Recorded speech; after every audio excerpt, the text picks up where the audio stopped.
My name is Brianna, and I work for the Live Oak Public Library. Today I'm going to be reading Ghost Tales from the Oldest City, Tales of St. Augustine, Florida by Suzy Cain, which is available for checkout at the Live Oak Public Library. Today's story will be The Honorable Judge John B. Stickney. Just north of the city gate lies the Huguenot Cemetery, also known as the Public Burying Ground. This half-acre plot was established in 1821. The same year, Florida became a United States territory, and people traveled in droves to this semi-tropical land to put down roots, improve their health, and to make a fresh start. Unfortunately, another visitor arrived that year as well, yellow fever. Many victims of this epidemic were laid to rest in the Huguenot Cemetery. It is said that the Huguenot Cemetery is home to many restless spirits, and one of the most interesting is Judge John B. Stickney. Judge Stickney was born in 1833 in Massachusetts. He, along with many others, moved to St. Augustine shortly after the Civil War ended.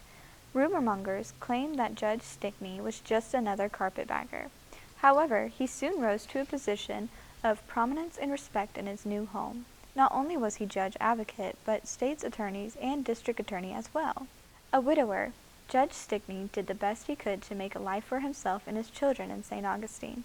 Often traveling on business, he was called away to Washington, D.C. in late October of 1882.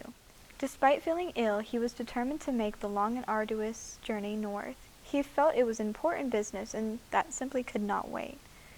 The tiring trip took several days and included travel by rail, sea, and carriage. Shortly after he began his journey, he realized that he had made a grave mistake and should not have been traveling in such poor health.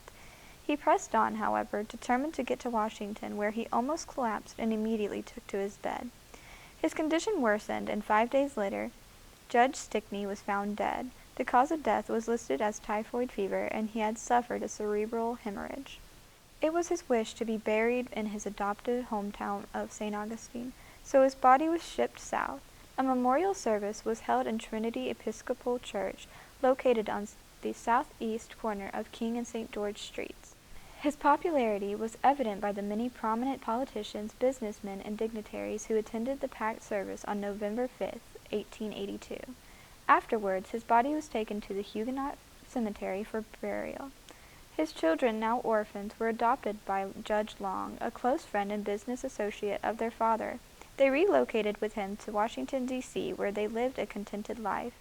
When Judge Long died in 1903, the children wanted their father's body moved to Washington to be reinterred next to the body of their adoptive father. So after 21 years of rest, Judge Stickney made his final journey north. Gravedigger George Wells was responsible for exhuming the body and preparing it for shipment. He opened the grave in September 1903. As he began digging, a curious crowd gathered to watch. He worked efficiently and quickly, not paying much attention to the crowd. He removed the casket from the grave, opened it, and found the body to be in good state of preservation. Satisfied, he was about to close the lid when he heard 2 intoxicated men singing at the top of their lungs. They lurched towards the cemetery, brandishing bottles of liquor. Seeing the crowd and wondering what all the fuss was about, they pushed through the throng up to Judge Stickney's casket. Before Mr. Wells could shut the lid, the men grabbed the judge's remains right out of the casket. Confusion ensued. Mr. Wells chased the men off amidst lots of arguing and shouting. He returned the judge to his coffin and tidied up. But when he looked more closely, he saw that something was wrong. Unbelievably, all of Judge Stickney's gold teeth were missing. He spun around, but the 2 drunkards were long gone and several gold teeth richer. With nothing left to do, Mr. Wells quietly closed the lid and shipped the toothless, desecrated Judge Stickney north, hoping no one would notice. Many people have seen the ghost of a well-dressed man roaming the cemetery, seemingly searching for something. Is it Judge Stickney looking for his gold teeth?